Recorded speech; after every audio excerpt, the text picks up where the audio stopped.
오늘 하나님이 우리에게 주시는 말씀은 마가복음 8장 34절에서 35절입니다. 무리와 제자들을 불러 이르시되 누구든지 나를 따라오려거든 자기를 부인하고 자기 십자가를 지고 나를 따를 것이니라. 누구든지 자기의 목숨을 구원하고자 하면 잃을 것이요 누구든지 나와 복음을 위하여 자기 목숨을 잃으면 구원하리라. 오늘은 제자의 길이라는 제목 가지고 함께 말씀을 나누도록 하겠습니다. 예수님은 제자들과 함께 가이사랴 빌립보라는 도시를 지나고 계셨습니다. 그 길에서 예수님은 제자들에게 갑작스럽게 물으셨어요. 사람들은 지금 나를 누구라고 생각하느냐? 제자들은 사람들이 예수님을 세례 요한이나 엘리야, 선지자 중에 한 분으로 생각하고 있다고 대답했습니다. 지금 예수님이 지나고 계신 가이사랴 빌립보는 이스라엘 북부의 지중해와 맞닿은 해안 도시였습니다. 가이사랴 빌립보는 두 이름의 합성어예요. 가이사랴, 케이사르는 로마 황제를 지칭하는 것이고 빌립은 이스라엘의 분봉왕 중 한 명이었던 빌립입니다. 빌립은 로마 황제의 한심을 사기 위해서 도시 하나를 로마식으로 리모델링해서 황제에게 바친 것이죠. 가이사랴 빌립보는 로마의 축소판이라고 할 수 있습니다. 로마 양식의 건축물들, 수많은 신전들, 당대의 최신의 문화와 편의시설들을 갖춘 도시였습니다. 가이사랴 빌립보의 정신이 무엇일까요? 인간 스스로의 힘으로 자신을 높이고 구원하는 것입니다. 그게 돈이든 권력이든 쾌락이든 상관없이 그 인간이 쟁취한 힘으로 자신을 높이고 구원하는 것입니다. 사람들은 예수님을 어떻게 생각했나요? 선지자 중에 한 명이라고 생각했습니다. 당신이 얼마나 대단하고 놀랍든지 간에 선지자 중에 한 명일 뿐이라는 거예요. 우리의 구원자는 될 수 없다는 것이죠. 이제 예수님은 당신의 제자들에게 그럼 너희는 나를 누구라고 생각하느냐고 물으셨습니다. 또 물으시되 너희는 나를 누구라 하느냐? 베드로가 대답하여 이르되 주는 그리스도시니이다 하매 베드로는 예수님을 그리스도라고 고백합니다. 그리스도는 헬라어로 기름 부음을 받은 자란 뜻이에요. 이것을 히브리 말로 하면 메시아가 되는 것입니다. 즉 당신이 우리가 기다려온 구원자라는 뜻이에요. 베드로는 예수님을 선지자 중에 한 분이 아니라 하나님이 보내신 우리의 구원자라고 정확하게 고백했습니다. 그 대답을 들으시며 예수님은 이제 제자들에게 내가 무엇을 하기 위해 이 땅에 오셨는지를 분명하게 드러낼 때가 되었다고 생각하셨어요. 인자가 많은 고난을 받고 장로들과 대제사장들과 서기관들에게 버림받아 죽임을 당하고 사흘 만에 살아내야 할 것을 비로소 그들에게 가르치시되 예수님이 고난을 받으시고 버림당하실 뿐만 아니라 죽임당하시고 사흘 만에 다시 살아나실 것을 제자들에게 말씀하셨습니다. 이 말씀을 들은 제자들은 어떻게 반응합니까? 그것을 수긍하나요? 베드로는 예수님을 붙들고 항변합니다. 새 번역 성경에는 베드로가 예수님을 바싹 잡아당기고 그에게 항의하였다고 말씀하고 있어요. 그런 일은 절대 일어날 수 없다는 거예요.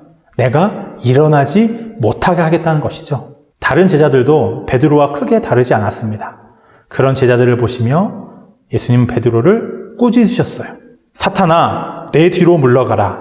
네가 하나님의 일을 생각하지 아니하고 도리어 사람의 일을 생각하는도다 하시고 예수님이 지금 사랑하는 제자 베드로를 뭐라고 부르고 계신가요? 사탄이라고 부르셨어요. 베드로, 너의 생각이 바로 나의 길을 막고 회방하는 사탄이 하는 생각이라는 거예요. 그런 생각으로 나의 길을 막지 말고 뒤로 물러서라는 거예요. 제자들은 예수님을 구원자로 믿고 있었어요. 하지만 그 구원자는 고난받는 메시아는 아니었어요. 예수님과 함께 있던 제자들은 예수님 행하신 그 모든 기적들을 보았습니다. 걷지 못한 자를 걷게 하시고 보지 못한 자를 보게 하시고 귀신 들렸던 자에게서 귀신을 쫓아내시고 죽었던 사람을 살리시는 것을 보았어요. 그 중에 가장 압권이었던 것은 보리빵 5개와 물고기 2마리로 수천 명의 사람들을 먹이신 사건이었습니다. 가난과 배고픔은 그 어떤 시대의 왕도 해결하지 못한 문제였어요.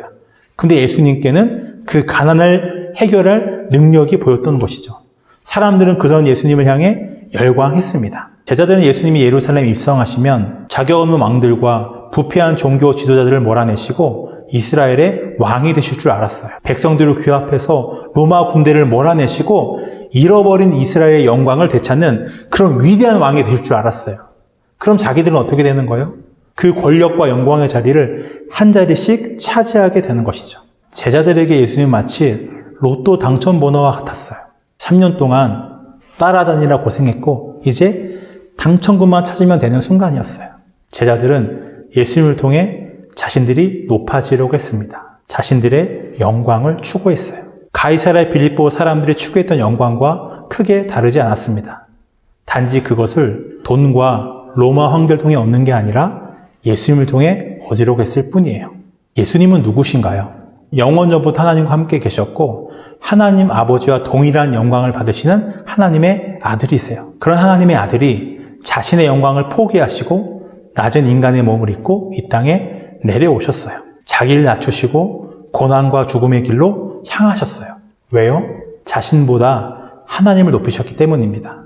자신보다 죄와 죽음에서 고통받고 있는 우리들을 더 사랑하셨기 때문이에요. 죄와 죽음에서 우리들을 구원하시기 위해 하나님의 아들이 고난당하시고 죽임당하시는 것이 하나님의 일이었어요. 그것이 우리를 구원하신 하나님의 방법이었습니다. 그런데 제자들은 아직 그 하나님의 일을 이해하지 못하고 있었어요. 모든 사람들을 죄에서 구원하시는 하나님의 일을 생각하지 않고 자신들의 영광만을 추구하고 있었어요.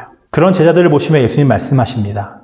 누구든지 나를 따라오려거든 자기를 부인하고 자기 십자가를 지고 나를 따를 것이니라. 자기 부인은 자기 비하가 아닙니다. 자기 십자가를 진다는 것은 마음에도 없는데 갑자기 선교사가 되는 게 아니에요. 자발적으로 예수를 따르는 삶을 사는 거예요. 하나님이 내 삶의 주인이시라는 것을 인정하는 거예요. 내가 주인 되어서 내 힘과 결정으로 살아가는 삶의 방식을 내려놓고 그것을 하나님에 대한 의존과 순종으로 대신하는 거예요. 더 이상 내가 하나님 노릇하지 않는 것입니다. 예수님은 자기 목숨을 구원하고자 하면 잃을 것이요 나와 복음을 위하여 자기 목숨을 잃으면 구원하리라고 말씀하십니다. 여기서 목숨, 생명은 두 가지 의미가 있습니다. 현재에서 누리는 삶과 영원에서 누리는 삶이에요. 내 힘과 결정으로 현재의 삶만을 위해 살아간다면 내가 원하는 몇 가지는 이루실 수 있을 거예요. 돈을 벌 수 있고 성공하실 수 있어요. 원하는 사람과 결혼하실 수 있습니다. 시즌마다 내가 원하는 나라로 여행하는 그런 삶은 사실 수 있을 거예요. 그런데 하나님과 함께하는 생명은 얻을 수 없습니다. 예수님과 복음을 위하여 자신의 생명을 잇는 것은 무엇인가요? 자기 중심적인 삶을 포기하는 거예요. 내가 인생의 주인이 되어서 모든 것을 내가 결정하는 자기 중심적인 삶을 포기할 때 하나님과 함께하는 생명을 얻을 수 있습니다. 그것을 현재에서만 누릴 뿐만 아니라 영원토록 누릴 수 있습니다. 한 가지 분명히 하실 것이 있어요. 우리가 예수님에게서 얻을 수 있는 것은 자기 영광이 아니에요. 그건 세상에서 찾으세요. 예수님이 자신의 영광과 목숨을 버리셔서 우리에게 주시고자 하셨던 생명은 하나님과 함께하는 생명이에요. 지금 우리가 살고 있는 시대도 2000년 전 예수님과 제자들이 살아가던 가이사랴 빌립보와 크게 다르지 않아요. 인간 스스로가 주인이 되어서 모든 것을 결정하는 자기 의존과 자기 결정의 시대입니다. 그것이 더 강화된 시대를 우리는 살아가고 있어요. 사람들과 제자들이 예수님에게서 얻으려고 했던 것은 자기 높아짐과 자기 영광이었습니다. 예수님을 죄인의 구주가 아니라 자신들의 영광을 채워줄 메시아로 생각하고 있었어요. 우리는 예수님을 어떤 메시아로 대하고 있나요? 내가 삶에서 추구하는 것은 무엇입니까? 내가 지금 예수님께 바라는 것은 무엇인가요?